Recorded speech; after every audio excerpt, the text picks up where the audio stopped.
dadweynaha ku dhaqan magaalada Laascaanood ee xarunta gobolka Sool ayaa maanta ka dhiibtay aragtidooda ku aadan qodob shalay la horgeeyay baarlamaanka Puntland kaasoo ay ku ansixiyeen in maamulka Somaliland aanu wax doorasho ku qaban karin gobolada Sool Sanaag iyo Cayn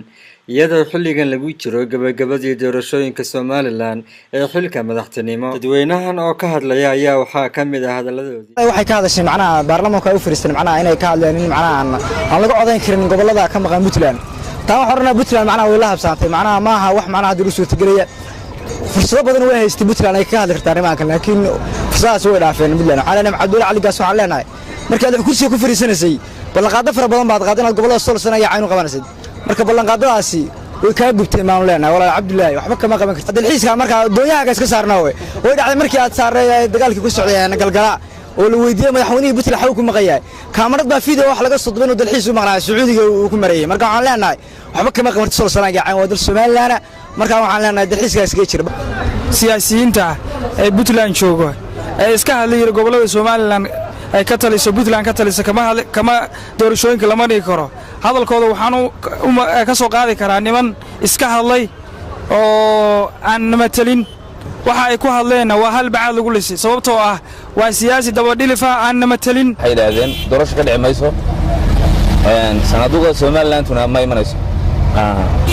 sax way wanaagsan tahay waa fikrad wanaagsan laakiin goorma Puntland ugu dambeysay waa la oran karaa gobolka Sool 10 sano hadda way ka soo wareegtay maadaama meel 10 sano kuugu dambeysay inaad maanta tiraahdo waxaas ma noqonayso dabcan anigu waxaan u arkaa inay iska yara khaldan tahay go'aanka baarlamaanka Puntland soo saaray waxaan u arkaa khalad gobolka Sool waxa ka taliyay Somaliland nabadgelyo amniga iyo xaaladda iyo hadda waxa ka taliyay maamulka Somaliland doorashada Somaliland gobolka Sool si wanaagsan baa u dhici doontaa Puntland kama talisay waxaan leeyahay ka fiirso Laascaanood oo Somaliland doorashaduna si sax ah uga dhacaysaa awal way ka dhici jirtay Puntland waxaan leeyahay awood u maleeyeen ma la oran kartaa 10 sano meel ay ku dambeysay inaad hadda ka hadashaan maanta ka hadashaan ma banaan ballanqaadkaas madaxweynuhu barka hore galay yiri gobolka Sool waan soo celinaya gobolada awood buu lahayn soo celisay inaad marra tiraahdo waan soo celinaya marra tiraahdo doorasho ka dhacmayso oo khalkhalisid horumarka Laascaanood waa ibdar waan arkaan khalad weyn ma arkaan horumarka Laascaanood inay ka soo horjeedaan ma arkaan anigu waxaan ra'yigayga hadaan ka hadlo way la habsantay Puntland arintaas hadda dhamaatayba waxay ka qaban lahayd iyo wixii kale hadda waa arin dhamaatay doorashadaas waa dhamaatay wax yar baa ka halay haddana u maleemaynayo waxba ka qaban karto baarlamaanku iyaga un baa hawshooda iska qabsay mooyaane mahamaha waxay aan jirtay habar dhali weeyay ku waaratay markaa waxay orajada uga habsantay oo baarlamaanka Puntland waxaan u sheegayaa tan garaysay dhulbahanta haysta Somaliland baana ka shaqaysa horeyna waad uga tagteen magaalada kamana talisaan meel aad ka talisaanna ma waxaan leeyahay isku ciyaarinina Puntland tan dad baa maamula dawlad baa ka dhisan doorasho ka socota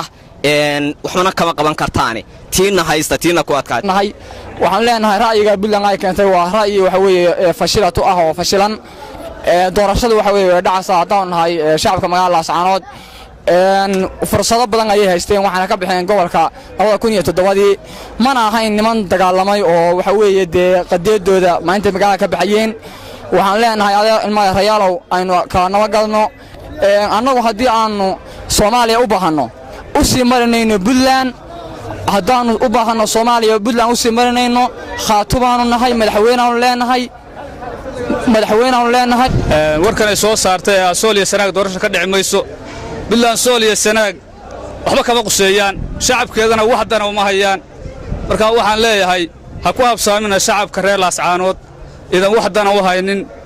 oo waxa weeyaan inaad wax ka xumaysaan mooyeen wax hagaajin karin runta waxaan arkaa go'aankaas ay soo saareen baarlamaanka Puntland inuusan wax macna ama qiimo weyn u sameeyay ma filaya waxaana weeye baarlamaanka Puntland waxa weeye wax shaqo ay ku leeyihiin jirta gobolada Sool iyo Sanaag iyo Cayn hadalka ka soo baxay xukuumadda Puntland ee quseeyay doorashada Somaliland ee ka dhacaysa gobolada Sool iyo Sanaag iyo Cayn waxaan leeyahay ma wax imika loo baahan yahay ku salaysan aragtida Somaliland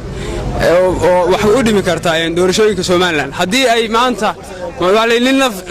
nin naftiisu soo dhammaato labada kalxumood gaadhi waxay maanta u tarayso hadal ka soo baxay Puntland gobolada Sool iyo Sanaag yahay wax masiirka ay shalayto ay wadacad ka mareen weeye maanta inay aanay waxba wax dhammaaday oo qorsheedu soo dhammaaday aanay waxba u tari karin waa been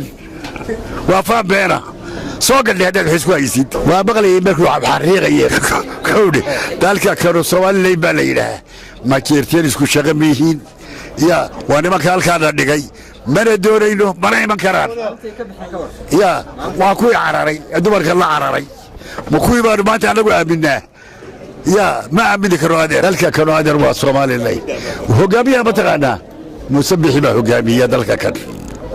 وكان مدحوينه صوماليا Somaliland ninkii raacayo raac ninka meesha dowladda qabo